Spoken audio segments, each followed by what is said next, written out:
So Tony, have you ever played any of like the Stardew Valley or Terraria or any of those games like Terraria, that? Like, yeah, I don't see. I know what I'm getting.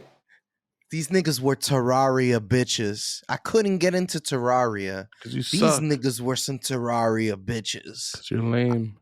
I'm just couldn't get into it. I like me more of an Enter the Gungeon, a Binding of Isaac, Slay the Spire, Darkest Dungeon, stuff like that.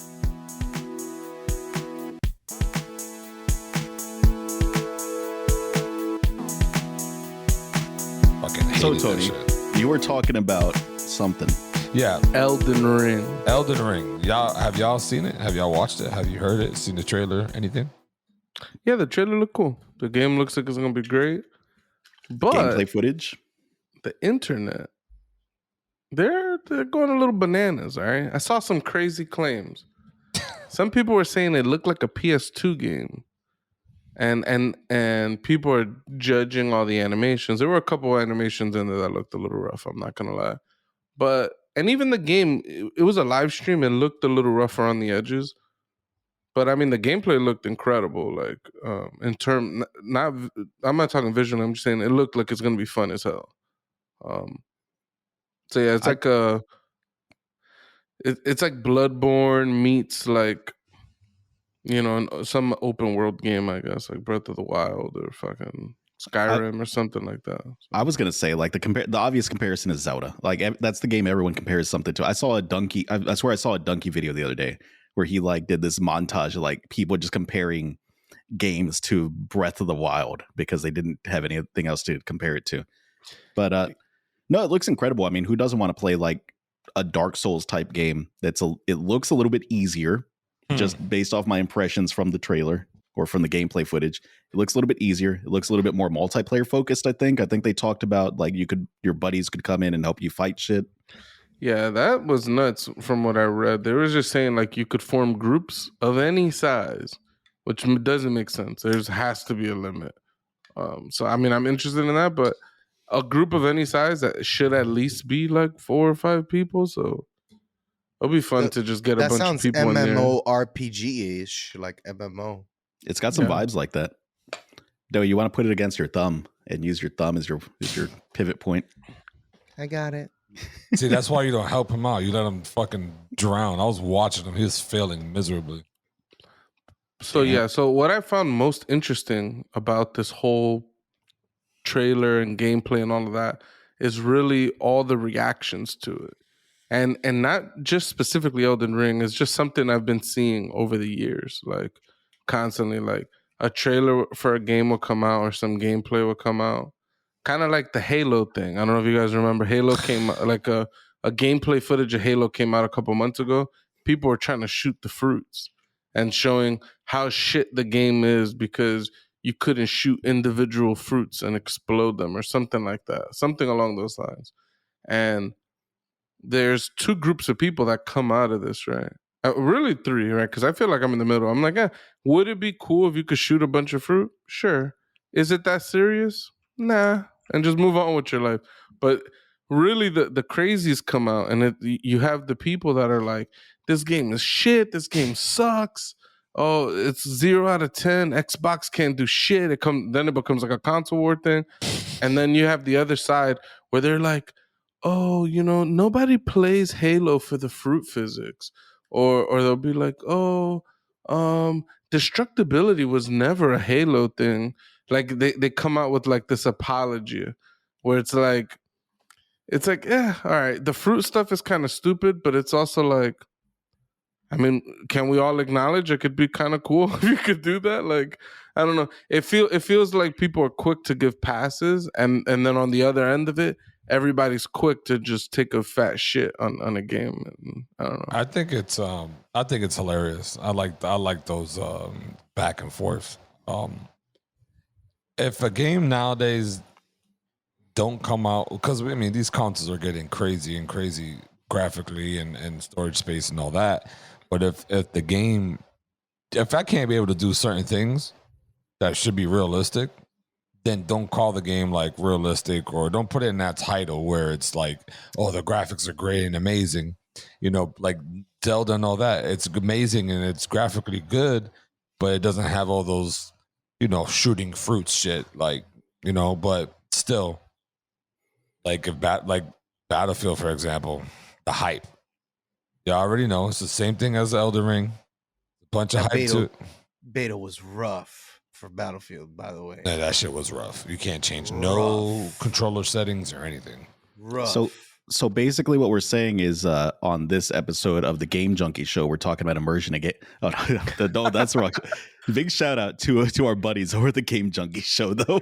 Yo, Crystal, she's a cat lover. She breaks video games, apparently. She's the bug finder. Shout out to her. I love her.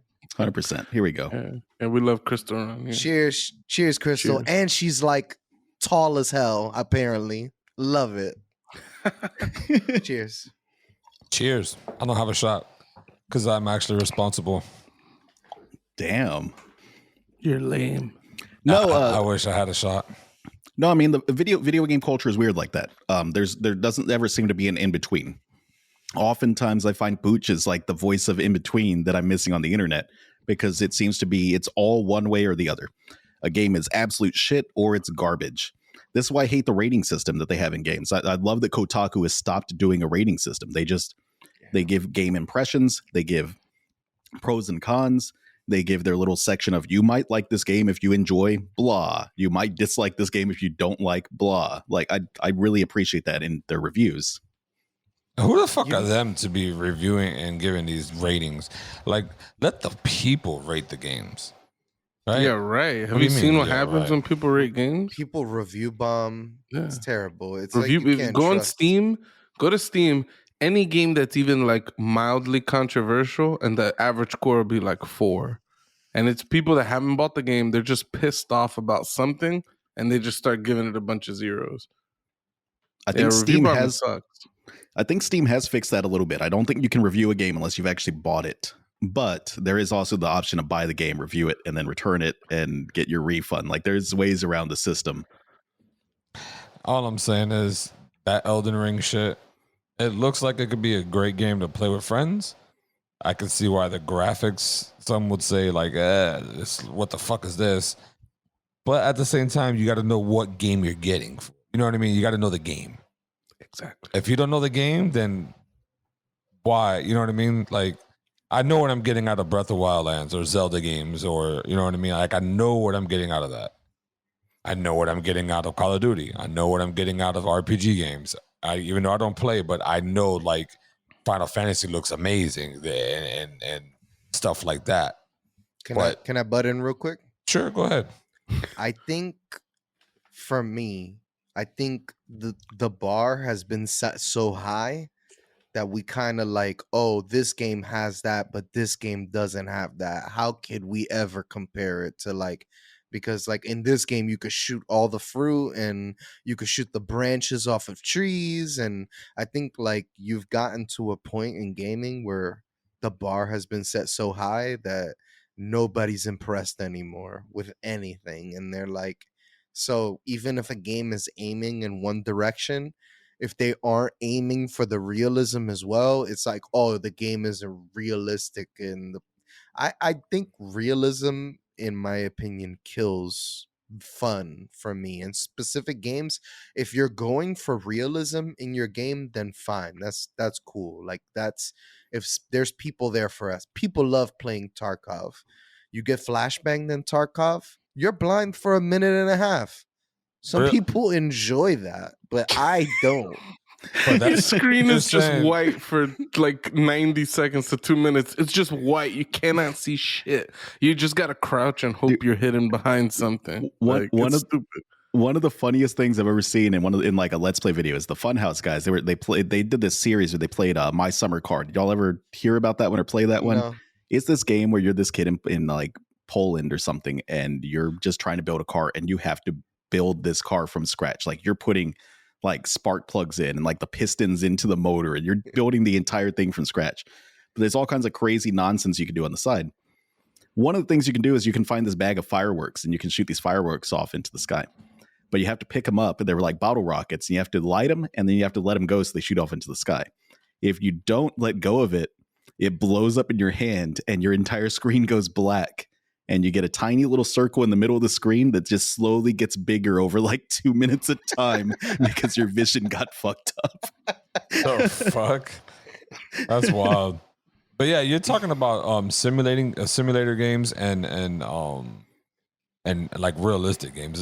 I think there's a little difference when it comes to the two. Like Forza and Gran Turismo, those are simulating games. How like, fun was Death Stranding? I found it fun. I actually did. The most fun. You gotta press L and R, L1, R1, L2, R2.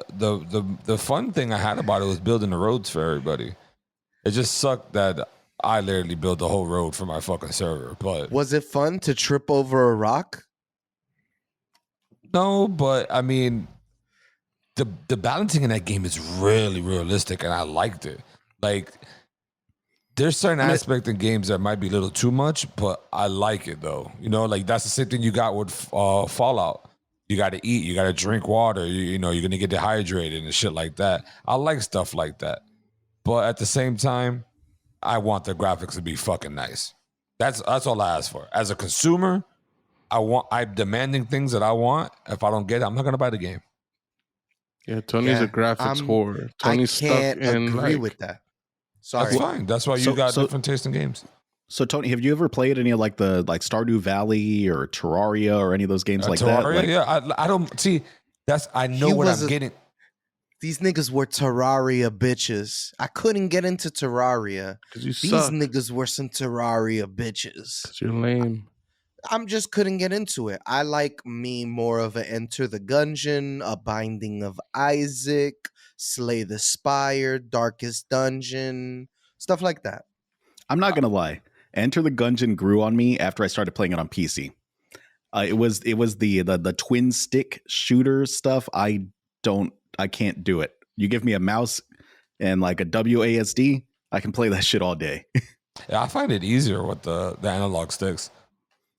Maybe because I'm just used to it. I don't know. It's definitely a comfort thing. But what was I saying before I got derailed? You're saying Terraria. Huh? Terraria. You knew what you were getting.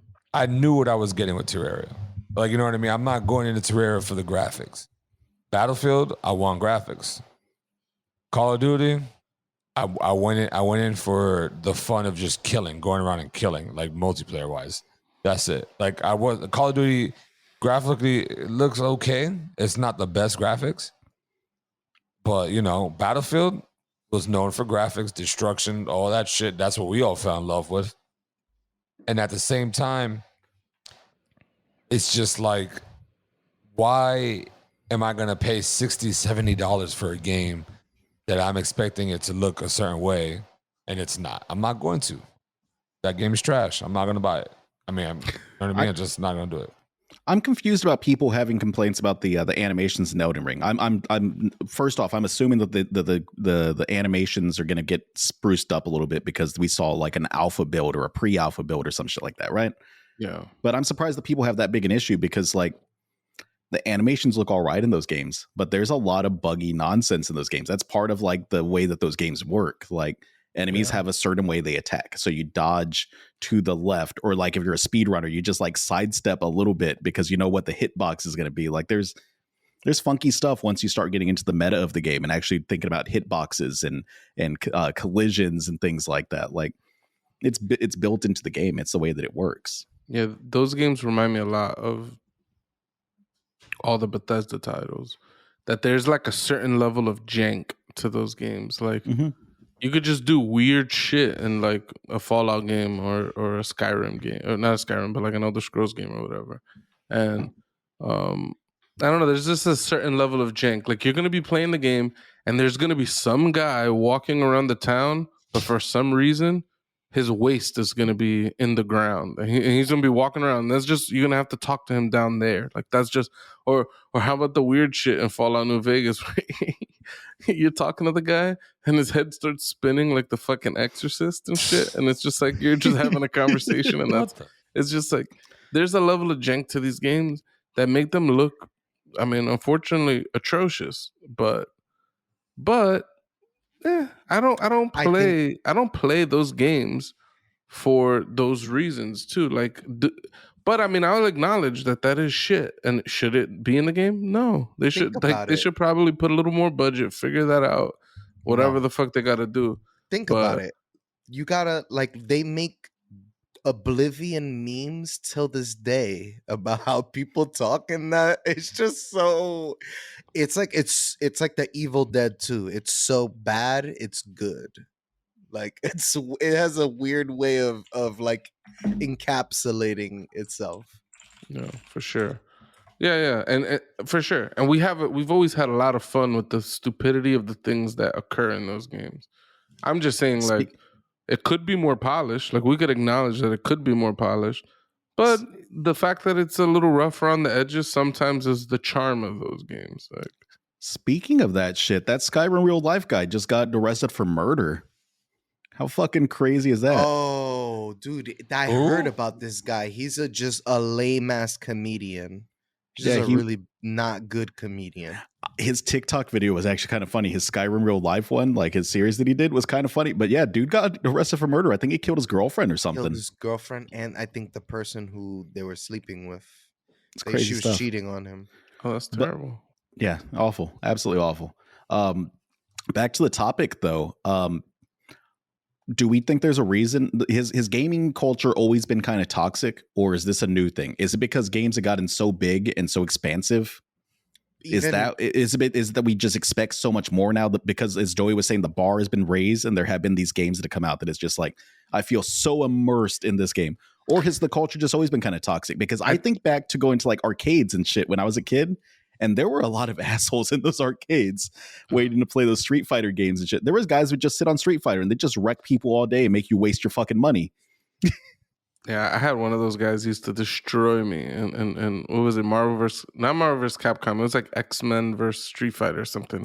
It's like the precursor to Marvel vs. Capcom. One of the coolest ones. That was cool. A really good one. Yeah, the dude would just stay in the laundromat destroying people. It was fucking terrible. But yeah, I actually think that gaming culture has always been incredibly toxic. And I think that the advent of the internet has kind of brought out the worst of us and made us all closer. I remember when I was a kid, there were Sega kids. They would be like, Sega does what Nintendo don't.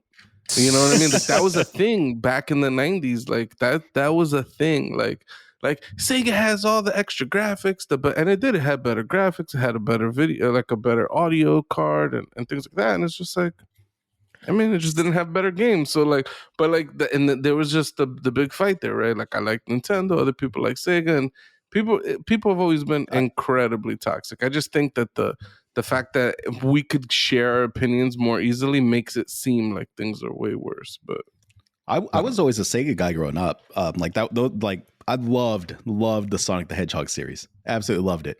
You got into like the crazy shit, like dude, Sega CD, that Sonic Boom intro that it had on Sega CD, that shit would get stuck in my head still to this day. That was incredible. There's definitely the toxicity of the gaming community is ridiculous. Yeah. And I think it all started when Xbox came into an existence. Because then that's where, because I don't know if y'all remember, but there's always like videos of people just spazzing out on Xbox in those lobbies. And it's always dropping the M-bombs and your mother this. I think you're talking about Modern Warfare 1 and 2, like around that era.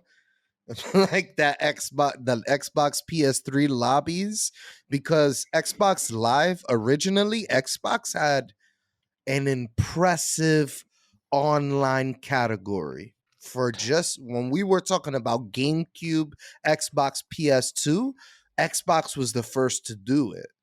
I think PlayStation 3 had it. You had to buy the adapter. Dreamcast also had an online for like Fantasy Star Online and stuff. We're talking about like actual war games for consoles. It was Xbox. No, I think PlayStation 3. I think if you're trying to trace the roots of like toxicity in gaming, it's definitely the internet. Like it's when we got connected. That's when that shit started. No, but think about Counter-Strike 1.6. But even before then, like I don't know, like Booch and I were talking about at the arcade.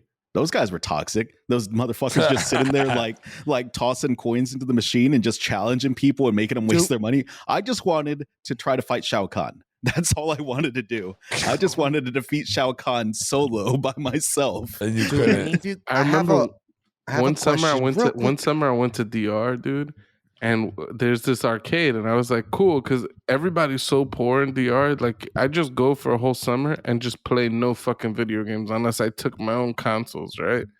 So sometimes I'd be hyped to go to the arcade just to play something, and this one motherfucker was always in there on Mortal Kombat 3 Ultimate Arcade Edition, where they had the extra characters and shit like that weren't on the fucking console version of the game. And this dude picked, I forget the guy's name. It's like Ermir or something like that. I don't know. He looked like a red Sub-Zero. And this dude was able to like whip out Ermac. This dude was able to whip out like axes and all types of weapons, and he would just destroy you, like pop, and he would pop in one quarter and he would destroy anybody that went to play. And I'm like you said, I just want to fight Shao Kahn. Like Goro, I want to fuck up Goro. Like, you're fucking my day up, homie. Like, I'm trying to play this game. You fucking up my day. Oh man, what about those people? You'd be about to fight Shao Kahn and they'd come and toss a coin into that second player slot. That'd be tight. My brother used to do that shit. He'd pop in I'd be playing like Street Fighter on the Super Nintendo. He'd pop in the second remote, hit the start button. I'm like, motherfucker, like, and then he'll beat you. And then he's now at the beginning of like the arcade mode, and you're like, this piece. And you shit. was just there. Yeah. I don't know if anyone remembers this. There was a Punisher arcade game, like a specific Punisher. Like arcade game. It was 4 players, or like 3 players or 2 players, and it was on this. There was a Quick Mart on D Street, on like before I think it's 2nd Avenue or 1st Avenue, and I would always go there. I could never beat the game. Like the 4th level was so fucking hard, that for me, it would take like $2 or $3 worth of coins in order to like get there, because I'd do so many like continues, and I could never beat that game. But there was like this Punisher arcade machine that I thought you were talking about a fighting game. I definitely played a Punisher like side-scrolling beat 'em up game, but it was on. I played it on Sega, or it was on a console. I played. One of my friends had it. The only memory I have of that game is like you could shoot guns. Yes. And I remember there's a part where you're like on like a New York City like fire escape, and you're like running through. I don't really remember the game, but I remember that game being cool. This isn't good. This is a future topic right here, like best arcade memories. That's going on the sheet. We can do that right now, bro. The memories that I have, Virtua On. You don't remember Virtua On? It was like this mech fighting game, and it would be like a versus, and you and the other person, it'd be like two different separate games. I do not remember that, but I'll tell you this. You know what was fire? Going to the Fun Depot and putting on those 2 gloves and playing that boxing game. That shit was lit. That was fire. Yo. Yeah, that shit was like a VR game. You had to put your feet like in the stance that was there, and you'd put the gloves on, and you'd have to like dodge the punches. I don't know how it was keeping track of you. It wasn't necessarily the gloves, because like sometimes you'd hit one of these, right? Like, and it would still dodge. Like, so I don't know how that worked, but I remember thinking that shit was amazing. That game used to destroy my money, because I would go straight there.